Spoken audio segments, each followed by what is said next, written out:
श्री कृष्ण गोविंद हरे मुरारे, हे नाथ नारायण वासुदेव। श्री कृष्ण गोविंद हरे मुरारे, हे नाथ नारायण वासुदेव। श्री कृष्ण गोविंद हरे मुरारे, हे नाथ नारायण वासुदेव। श्री गणेशाय नमः। सुमुखैषैकदन्तस्य कपिलो गजकर्णकः, लम्बोदरस्य विकटो विघ्ननाशो विनायक। धूमकेतुगणाध्यक्षो भालचन्द्रो गजानन, द्वादशैताने नामानि यः पठे शृणुयादपि। विद्यारम्भे विवाहे च प्रवेशे निर्गमे तथा, संग्रामे संकटे चैव विघ्नस्तनुजायते। ओम श्री महान गणपतये नमः। लक्ष्मी नारायणाभ्यां नमः। उमा महेश्वराभ्यां नमः। वाणी हिरण्यगर्भाभ्यां नमः। सची पुरंदराभ्यां नमः। मात पितृचरण कमलेभ्यो नमः। इष्ट देवताभ्यो नमः। कुल देवताभ्यो नमः। वासुग्राम देवताभ्यो नमः। वासुदेवताभ्यो नमः। स्थान देवताभ्यो नमः। एतक प्रधान श्री विष्णु भगवान देवताय नमो नमः। सर्वदेवेभ्यो नमः। सर्वे ब्राह्मणो नमस्तु। बोलो शंकर भगवान की जय। अनंत भगवान की मानव को पंचोपचार, दसोपचार या षोडशोपचार से विधि विधान पूर्वक पूजन करना चाहिए। पंचोपचार में गंध, पुष्प, धूप, दीप और नैवेद्य आते हैं। दसोपचार में पार्घ, अर्घ, आचमन, स्नान, वस्त्र निवेदन, गंध, पुष्प, धूप, दीप और नैवेद्य। षोडशोपचार में पाद्य, अर्घ, आचमन, स्नान, वस्त्र, आभूषण, गंध, पुष्प, धूप, दीप, नैवेद्य, आचमन, तांबूल, स्तव पाठ, तर्पण और नमस्कार शामिल हैं। जैसी स्थिति हो उसी के अनुसार भगवान विष्णु का इन उपचारों से विधि विधान पूर्वक यथाशक्ति व्रत करना चाहिए और पूजन करना चाहिए। अनंत भगवान का जो व्रत है वो भाद्रपद के शुक्ल पक्ष में चतुर्दशी के दिन किया जाता है। इसका विधान निम्नवत है। इसमें भगवान विष्णु भगवान की पूजा षोडशोपचार या पंचोपचार या जिस तरह से स्थिति उसके साथ करनी चाहिए। भगवान का पूजन करने के पश्चात इसमें 14 गांठ का एक डोरा या अपना सूत्र बांधना चाहिए। पुरुष को दाएं हाथ में और स्त्री को बाएं हाथ में बांधना चाहिए। इसके पश्चात यथाशक्ति भगवान का स्मरण करते हुए और भगवान का नाम करते हुए, स्नान नाम जब ध्यान करते हुए भगवान की कथा का श्रवण करना चाहिए। सूत जी महाराज कहने लगे, अनेक ऋषियों से ने पूछा, हे प्रभु, युधिष्ठिर महाराज ने जरासंध को मारने के लिए जो राजयुद्ध का आरंभ किया था, युधिष्ठिर ने श्री कृष्ण के सहित भीमसेन, अर्जुन आदि भाइयों के साथ अनेक रत्नों से शोभित, मोतियों से जड़ी हुई स्वर्ग के समान बड़ी भारी यज्ञशाला बनवाई। उसमें यज्ञ हेतु संपूर्ण राजाओं को अनेक प्रकार से जीत कर लाए हुए सामान रखे गए। एक समय गांधारी पुत्र राजा दुर्योधन उस यज्ञशाला में आए। उन्हें स्थल में जल की प्रतिमा देखकर वस्त्र को ऊंचा करके धीरे धीरे चलने लगे। यह देख करके द्रौपदी आदि श्रेष्ठ स्त्रियां मुस्कुराती हुई और उपहास करने लगीं और आगे चल करके दुर्योधन को पानी को जमीन समझकर जल में गिर पड़ा। यह देखकर सभी राजा लोग और तपोमूर्ति ऋषि लोग एवं द्रौपदी इत्यादि सुंदर नेत्र वाली स्त्रियां उन पर उपहास करने लगीं। यह देखकर महाराजा युधिष्ठिर दुर्योधन अत्यंत क्रोधित हो उठे और अपने मामा शकुनी के साथ अपने राज्य में वापस जाने के लिए तैयार हो गए। जब शकुनी ने और अत्यंत कहा, अरे दुर्योधन, हमें आगे बहुत भी कार्य करना है, इसमें आप अपना क्रोध को नियंत्रण में रखें। इस तरह से दुर्योधन शकुनी के साथ मिलकर के उस यज्ञशाला से अपने घर के लिए चले आए। इस प्रकार यज्ञशाला से अपमानित होकर आने वाला दुर्योधन आकर के अपने राज्य में मामा शकुनी साथ में अनेक प्रकार के षड्यंत्र का उपयोग विचार करने लगा। दुर्योधन राजाओं के साथ हस्तिनापुर में आकर के पांडु के ज्येष्ठ पुत्र भीमसेन, अर्जुन आदि को बुलाकर उनके साथ अपने यहाँ जुआ खेलने का निमंत्रण दिया। उस जुए में जिसमें के पांडवों का संपूर्ण धन और राज जीत लिया और भाइयों के साथ युधिष्ठिर महाराज को बहुत बड़ी विपत्ति का सामना करना पड़ा। वे दुर्योग से जंगलों के बीच में रह करके भिल्लादियों की तरह वनवासियों की तरह अपना जीवन यापन सपरिवार करने लगे। पांडवों के इस महान दुख को देखकर श्री कृष्ण भगवान एक बार उनके पास में पहुँचे। सूजी आदि ऋषियों ने कहा, हे प्रभु, पांडव लोग दुख से अत्यंत दुखित हो वन में रहते हुए श्री कृष्ण महाराज को देख करके क्रम से पूजनाद करके प्रणाम करके बोले। युधिष्ठिर कहने लगे, हे मधुसूदन, इस समय हम भाइयों सहित अत्यंत दुख को प्राप्त हैं। इस दुख के संसार से हम कैसे छूटेंगे, कृपा करके कहिए। हम कौन से देवता का पूजन करें अथवा कौन सा व्रत करें जिसके करने से हम अपने खोए हुए राज्य को प्राप्त कर सकें और सांसारिक जीवन में अनेक प्रकार के सुखों का उपभोग कर सकें। हमारा हित तो आपके ही प्रसाद से होगा। ऐसा सुनकर के श्री भगवान कृष्ण कहने लगे, अनंत स व्रतमस्येकम तिथावश्याम न उत्तम सर्व पाप हराणाम स्त्रीणाम च युधिष्ठिर। अरे युधिष्ठिर, इस पुरुषों के और स्त्रियों के संपूर्ण पाप को नाश करने वाला अत्यंत उत्तम एक अनंत भगवान का व्रत है। सुभाद्र व्रत के मास शुक्ल पक्ष के चतुर्दशी को होता है। उस व्रत के अनुष्ठान मात्र से संपूर्ण पापों का नाश होता है। ऐसा सुनकर युधिष्ठिर कहने लगे, हे प्रभु, कृष्ण को अयम अनंतेति प्रोच्यते इतस्कृता विभो किशेष ना अहो सस्वी तंतदक्ष स्मृतः। युधिष्ठिर कहने लगे, हे प्रभु वासुदेव, आपने जो अनंत भगवान का व्रत कहा वो क्या शेष हैं या नाग हैं अथवा अनंत कोई तक्षक है या कोई अन्य देवी देवता हैं अथवा अनंत ऐसे परम परमात्मा का व्रत है जो है वह हमें विधिविधान पूर्वक कहिए। हे केशव, ये अनंत व्रत किस देवता का व्रत है, सत्य सत्य हमसे कहिए। श्री कृष्ण भगवान बोले, है धर्मराज युधिष्ठिर, अनंत मेरा ही नाम है, इसे हमारा ही स्वरूप जानो। सूर्य आदि के जितने भी देवता हैं सो और कालादिक जो कहे जाते हैं सो मुझे ही जानो। और कला काष्ठा मुहूर्त आदिक दिवस रात्रि सब शरीरवान है और पक्ष मास ऋतु वर्षा योग और कालादिक की व्यवस्था सब मुझको ही जानो। जो कालादिक मैंने कहा है सो अनंत इस नाम से प्रसिद्ध है। वही मैं पृथ्वी पर भार उतारने को कृष्ण नाम से उत्पन्न हुआ हूँ।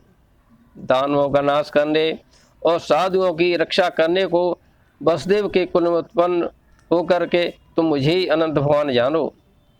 आदि अंत मध्य जिनका ऐसा कृष्ण विष्णु शिव वैकुंठ सूर्य चंद्र सर्वत्र व्याप्त जो कुछ है वह सब मुझको ही जानो। हे युधिष्ठिर, नहीं है उत्पन्न जिसमें ऐसा स्वरूप वसु 12 सूर्य 11 रुद्र 7 ऋषि 7 समुद्र और वृक्षादिक करके संपूर्ण जगत को पर्वतों को इत्यादि को मुझको ही जानो। और 27 नक्षत्र 10 दिशाएं पृथ्वी 7 पाताल भूर्वादिक 7 स्वर्ग यह सब हम ही हैं। इस विषय में कुछ भी संदेह मत करो। यह सुनकर राजा युधिष्ठिर कहने लगे, हे सर्वव्यापी भगवान अनंत व्रत की अब आप मुझे व्रत बताइए और उसका विधि बतलाइए। उसके अनुष्ठान करने वाले प्राणी को क्या पुण्य की प्राप्ति होती है, उसे किस फल की प्राप्ति होती है, उस संविधान से कहिए। पूर्व काल में इस अनंत व्रत को किसने किया है और मृत्यु लोक में किसने इसको प्रकाशित किया, यह सब विस्तार पूर्वक मुझे समझाइए। ऐसा युधिष्ठिर के वचनों को सुनकर के श्री कृष्ण भगवान बोले, ये युधिष्ठिर आसीत पुराकृते युगे सुमतुंडाय वै द्विज वशिष्ठ गोत्र संभूताम स्वरूपा च भृगो सुताम। हे राजन, सतयुग में सुमंत नामक एक ब्राह्मण था। उसने वशिष्ठ गोत्र में उत्पन्न बड़ी स्वरूपवती दीक्षा नाम की भृगु की कन्या से वेदोक्त विधि से विवाह किया। हे राजन, उस दीक्षा नाम की स्त्री से समय पाकर अनेक सुंदर लक्षणों से युक्त उस ब्राह्मण के यहाँ एक कन्या का जन्म हुआ। वह शीला नाम की अत्यंत सुशील कन्या पिता के घर में वृद्धि को प्राप्त करती भई। संयोगवश दुर्भाग्य से काल जुर के दाह से दुखी होकर के उस ब्राह्मण की पत्नी नदी के जल में प्राण त्याग करके पतिव्रता स्वर्ग को चली गई। तदंतर उस सुमंत नाम ब्राह्मण ने गृहस्थ धर्म के हेतु धर्म नामक ब्राह्मण की दुखशीला नाम की कन्या से पुनः विवाह कर लिया। वह कन्या के नाम के सदस्य अत्यंत स्वभाव कर्कशा शब्द वाली थी, प्रचंड स्वभाव वाली और कर्कशा थी। वह शीला नाम की कन्या के पिता के घर में जो कार्य करने में बड़ी चतुर थी, वहीं आंगन के बाहर के दरवाजे के ऊपर देहली के ऊपर स्वास्तिक, शंख, कमल, नीले, पीले, सफेद अनेक प्रकार के चित्रों को लिख लिख करके देखा करती थी।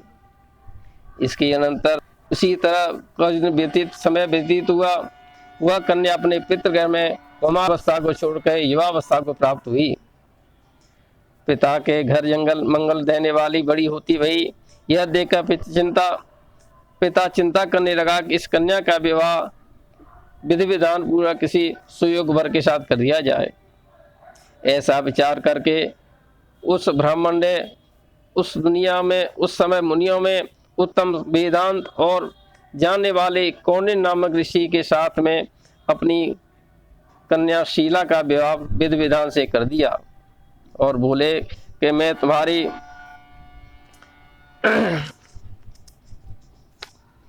हे देवियों, ऐसा जब ब्राह्मण ने विधि विधान पूर्वक से विवाह करने का निश्चय किया तो कौंडिन्य नाम के ऋषि को विधि विधान से विवाह करने के पश्चात ब्राह्मणों ने स्वस्थ वाचन के साथ में अनेक प्रकार के विवाह संबंधी कर्म संपन्न किया। विवाह कर्म संपन्न होने के पश्चात सुमंत नाम ब्राह्मण ने अपनी पत्नी कर्कशा स्त्री से बोला कि दामाद और पुत्री के लिए कुछ द्रव्याधिक दहेज में भी देना चाहिए। ऐसा सुनकर के वह स्त्री कर्कशा क्रोध कर घर की शोभा बिगाड़ करके संपूर्ण उपलब्ध धन को एक पेटी में छुपा करके अलग रख दिया और दमाद से कहने लगी कि मेरे घर को आप देखिए, इसमें धन आदि कुछ भी नहीं है, यदि विश्वास न हो तो देख कर लीजिए। श्री कृष्ण भगवान कहते हैं, हे पार्थ युधिष्ठिर, वह कौंडिन्य मुनि बहुत उदास हुए और कन्या से बचे हुए अन्नादि को राह में खर्च करने के लिए दे करके विदा किया। कौंडिन्य मुनि भी सुमंत की कन्या शीला को बैलगाड़ी पर बैठाकर धीरे धीरे चलने लगे। जाते जाते रास्ते में उनको यमुना नदी मिली और उस नदी के किनारे पर मध्याह्न के समय एकांत में खड़ा करके शिष्य को नियुक्त करके आप अपने स्वयं स्नान आदि संध्या निबंधित कार्य करने के लिए चले गए। मध्याह्न के समय था। शीला नाम की वो कन्या भी वो अपने रथ से उतरी और नदी के किनारे कुछ स्त्रियों के झुंड को देखा। चतुर्दशी में उन स्त्रियों के समूह को भी जनार्दन भगवान विष्णु का पूजन करते हुए देखा और उनके पास में जाकर कहने लगी, हे देवियों, यह व्रत क्या कर रही हो? इस व्रत के क्या नाम है और इसका क्या विधान है? इसके करने से किस फल की प्राप्ति होगी, यह मुझे बताइए। तो वो व्रत करती हुई स्त्रियां कहने लगी, हे शीले, ये अनंत भगवान का व्रत है और इसके करने से हमें धन धान्य और उत्तम सौभाग्य की प्राप्ति होती हुई है। तो शीला नाम की कहने लगी, इस अनंत व्रत की क्या विधि है? यह व्रत किस प्रकार करना चाहिए और हम इसका क्या दान देना चाहिए और किस देवता की पूजा की जाती है? विधान पूरा सविस्तार से कहिए।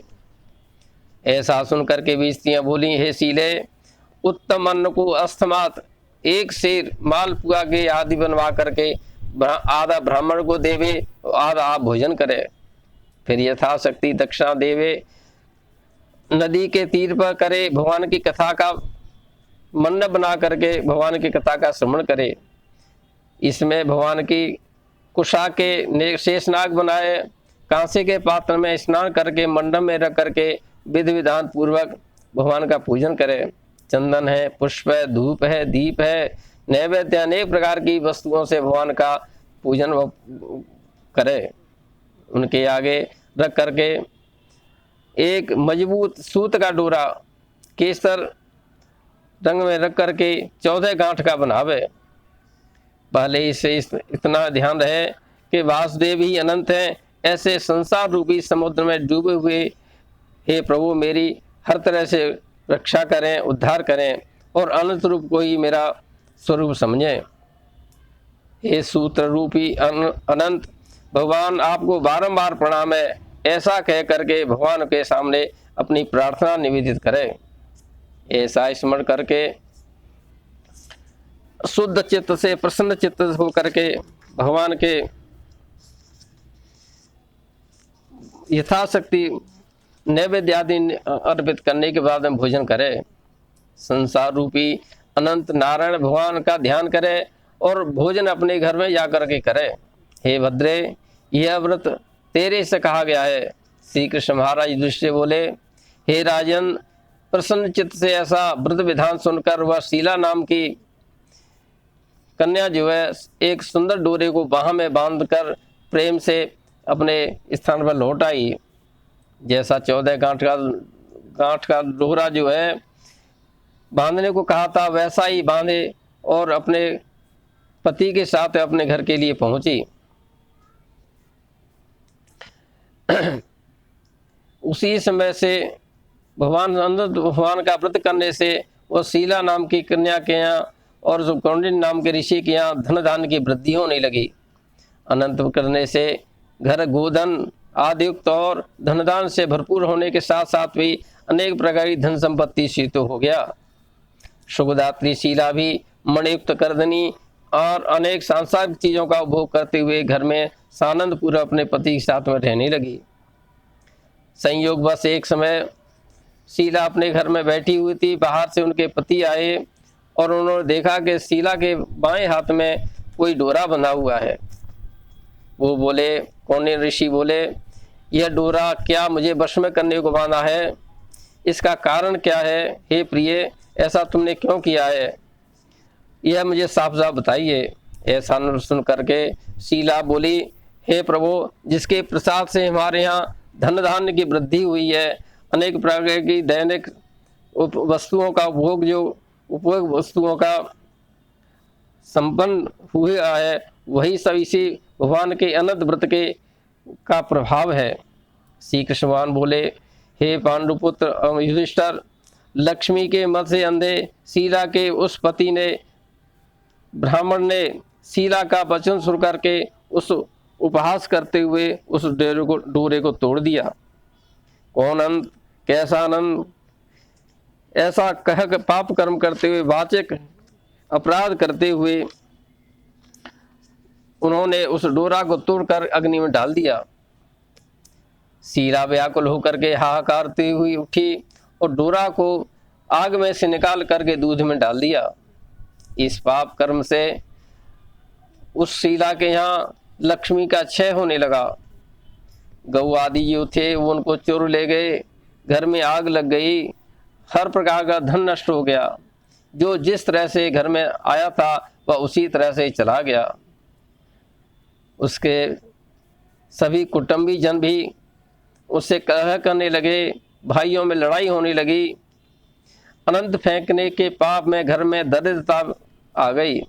श्री कृष्ण भगवान कहने लगे, हे युधिष्ठिर, इसके संसार में कोई उस कौंडिन्य नाम के ऋषि से कोई भी बात नहीं करता। शरीर में अनेक प्रकार के शारीरिक मानसिक क्लेश होने लगे, मन से भी दुखी रहने लगा और बड़े भारी दुख हो करके कौंडिन्य मुनि ने उस शीला से बोला, हे शीले, मैं एकाएक उत्पन्न हो इस महान कष्ट में कैसे आ गया, इसका कारण क्या रहा, मैं समझ नहीं पा रहा।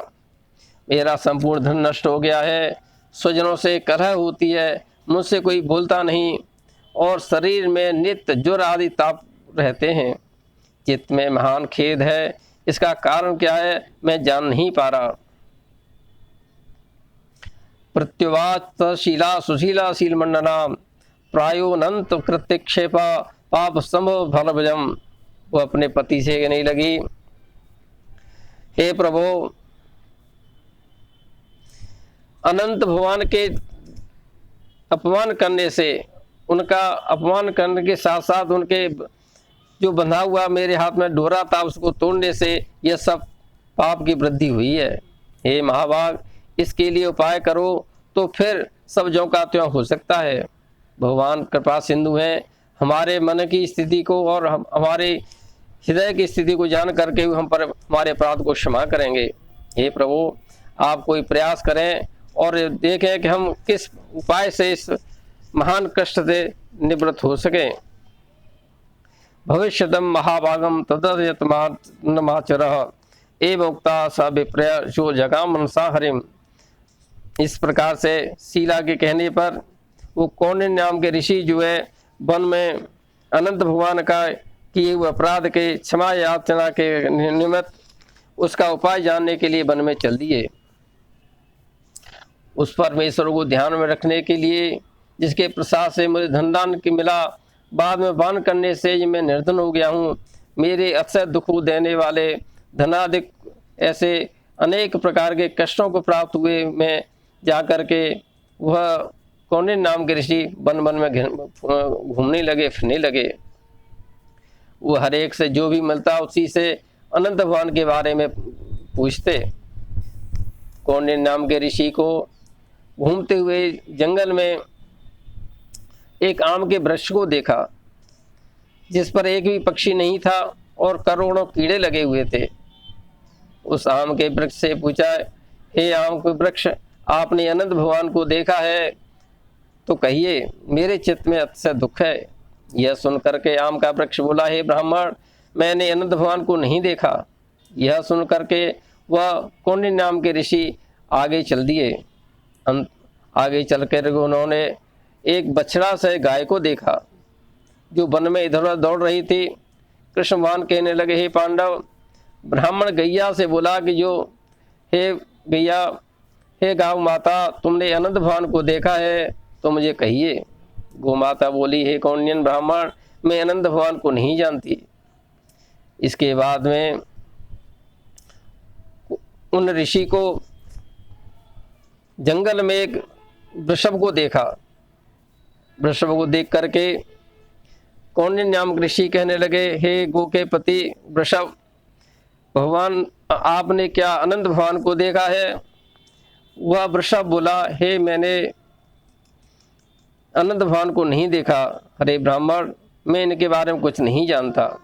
इसके बाद में ऋषि ने उस जंगल में सुंदर दो पुष्करणी नाम की तलैयाओं को देखा। उन बावड़ियों को जल में, उसमें एक का जल दूसरे में आता हुआ देख करके उनसे पूछा, हे तलैयाओं, क्या आपने अनंत भगवान को देखा है? तो तलैया कहने लगी, हे ब्राह्मण, हमने अनंत भगवान को नहीं देखा, न हम अनंत भगवान के बारे में जानते हैं। इसके बाद में ब्राह्मण दुखित होकर के आगे एक गधे को और एक हाथी को देखा। ब्राह्मण ने उनसे भी वही प्रश्न किया, लेकिन उन्होंने भी अनंत भगवान के जानने में अपनी असमर्थता जाहिर की। हे अंत में जब ब्राह्मण हर तरह से निराश हो गया तो वह ब्राह्मण ऊंची ऊंची सांस लेते हुए और बेहोश होकर के पृथ्वी में गिर पड़ा और अपनी मन में कहने लगा, हे प्रभु, मैंने कौन सा अपराध कर दिया जिससे मुझे नरेंद्र भगवान मिल रहे हैं, मेरी शंका का समाधान हो रहा है। श्री कृष्ण भगवान कहने लगे, हे धर्मराज युधिष्ठिर, वह ब्राह्मण प्राण देने के लिए आत्महत्या करने की दृष्टि से उसने विचार किया। उस समय अनंत भगवान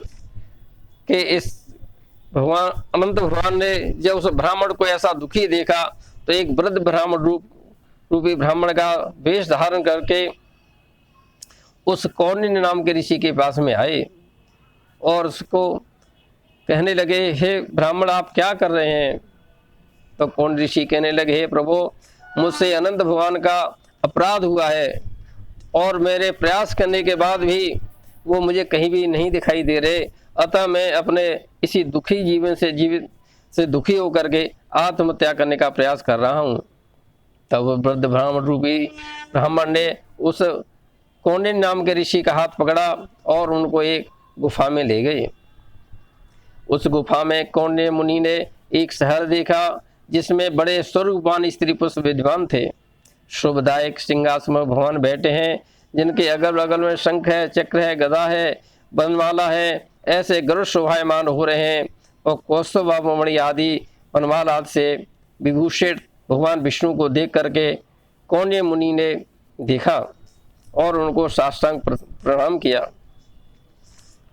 अतः प्रकाशवान ऊपर के कथा अनुसार भगवान को देख करके ऋषि अत्यंत प्रसन्न हुए और कहने लगे, हे प्रभु, आप कौन हैं? हे प्रभु, मैं आपको मनवासा कर्मा से नहीं जानता, आप मेरी रक्षा करें, मेरी रक्षा करें।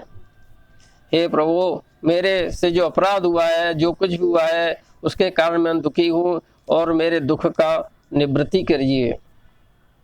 ऐसा उन्हीं के वचनों को सुन करके वो अनंत भगवान बोले, अरे ब्राह्मण, तुम डरो मत, तुम्हारे मन में हो सो कहिए। यह सुनकर के कौंडिन्य ऋषि ने भगवान से अपने पूरे दुख का कारण बता दिया और उनके द्वारा जो अनंत भगवान का अपराध हुआ था वह भी सब बता दिया। उसने कहा, हे प्रभु, मुझसे यह पाप कर्म हो गया है, घर में मनुष्यों से कलह होती है, मुझसे कोई बोलता नहीं, मेरा धन की कमी हो गई है और मैं निर्धन हो गया हूँ।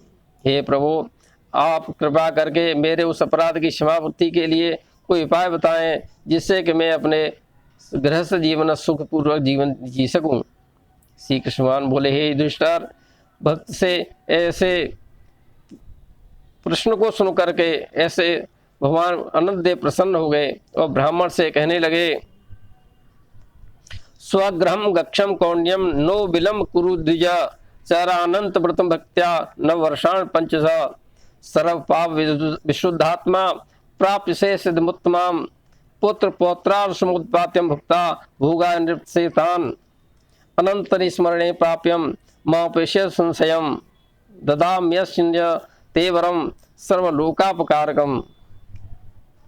अनंत भगवान बोले, हे कौंडिन्य ऋषि, तुम अपने घर को जाइए और भक्ति भाव से 14 वर्ष पर्यंत तक भगवान अनंत भगवान का व्रत करो। यह व्रत जो है भाद्रपद के शुक्ल पक्ष में चतुर्दशी के दिन आता है और विधि विधान पूर्वक इसके करने के पश्चात में तो अपने मनोवांछित मनोरथ को प्राप्त कर लोगे और इस लोक में अनेक प्रकार के सुखों को भोग करके अंत में सत्यपुर मेरे वैकुंठ के लिए आओगे। ऐसे उन्नत भगवान विष्णु इस अनंत देव के बारे में सुन करके कौंडिन्य ऋषि को अत्यंत हर्ष हुआ और भगवान को प्रणाम करते हुए कहने लगा, हे प्रभु, आपने जो मेरे पाप ग्रह से निवृत्ति की जो उपाय बताया मैं आपके लिए बार बार नमस्कार और प्रणाम करता हूँ। हे प्रभु, इस मार्ग में जब मैं आया था तो मैंने इस बार अनेक प्रकार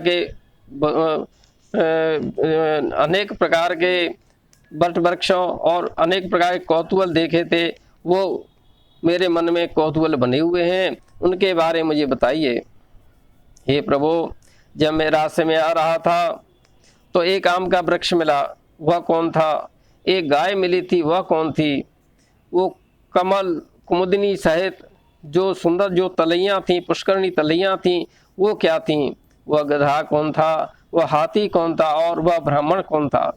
अनंत देव बोले कि हे ब्राह्मण, जो आम का वृक्ष था वह वेद विद्या को अच्छी तरह जानने वाला ब्राह्मण था। पूर्व जन्म उसने शिष्यों को विद्या नहीं दी, इसलिए वृक्ष हुआ, और इसी की वजह से उसके फलों में मिठास नहीं थी और वह फल रहित था। इसके बाद जो गो देखी थी, वह बीज खाने वाली पृथ्वी थी। वह किसानों द्वारा बीज बोए उनके बाद भी उनका वापसी नहीं करती थी, इसलिए वह गोय बनी। इसके बाद में जो वृषभ देखा था वह शत्रुलोक था, वो उसका नाम धर्म था। धर्म अधर्म का निर्णय नहीं करता था। जो दो पुष्करणी तलियाँ जो मिली थीं, दो ब्राह्मण कुमारी थीं, और वे धर्म अर्थात को जो कुछ भी आपस में कर लेती थीं, वह एक दूसरे को बांट लेती थीं। वेद पाठ करने वाले ब्राह्मणों को गरीबों को नहीं दिया करती थीं, भिक्षुओं को दान नहीं करती थीं। इसी पाप कर्म से उन दोनों का जल आपस में इधर से उधर होता रहता है। जो गधा देखा था वो क्रोध था, और जो हाथी देखा सो मद था। अरे ब्राह्मण, जो ब्राह्मण तुमने देखा था वह मैं ही था, और जो गुफा जो देखी है यह कठिन संसार सागर है। अनंत देव ऐसा करके, और जो तुमने मुझे जो देखा है वह मैं स्वयं ही था, मेरा यही एक स्वरूप था। ऐसा समझा करके अनंत भगवान जो है वहाँ से अंतर्धान हो गए। वह गौण्य ऋषि अपने घर आए। विधि विधान पूर्वक उसने समय आने पर भगवान के इस अनंत भगवान के व्रत को विधि विधान पूर्वक किया। भगवान की कृपा से उसके यहाँ अनेक प्रकार के सांसारिक द्रव्य इत्यादि की अनेक प्रकार के धन धान्य की वृद्धि हुई, और इस श्लोक में अनेक प्रकार के सांसारिक सुखों को करते हुए अंत में भगवान विष्णु के लिए गए। इस प्रकार भगवान के इस व्रत को करने का, भगवान के इस व्रत को विधि विधान पूर्वक करने से हे युधिष्ठिर, तुम भी अपने खोए हुए राज्य को और अपने वैभव को प्राप्त कर लोगे। जो इस सत्यनिष्ठ भक्तिभाव से भगवान अनंत देव के इस पूजन और व्रत को करता है, उससे के यहाँ कुल की वृद्धि, धन धान की वृद्धि और भगवान के प्रति अनुराग बढ़ता है। संसार घर गुहासु सुखम विहर्तम वांछितम ये कुरुलोद्भा शुद्ध सात्वा सुपूजा सर्वभुवनेश्वम अनंत देवम वंदते रक्षणे कर वरोदरकम ते। इस प्रकार से अनंत देव भगवान की कृपा से उसके यहाँ अनेक प्रकार के धन धान की वृद्धि होती है। इति श्री कृष्ण गोविंद हरे मुरारे, हे नाथ नारायण वासुदेव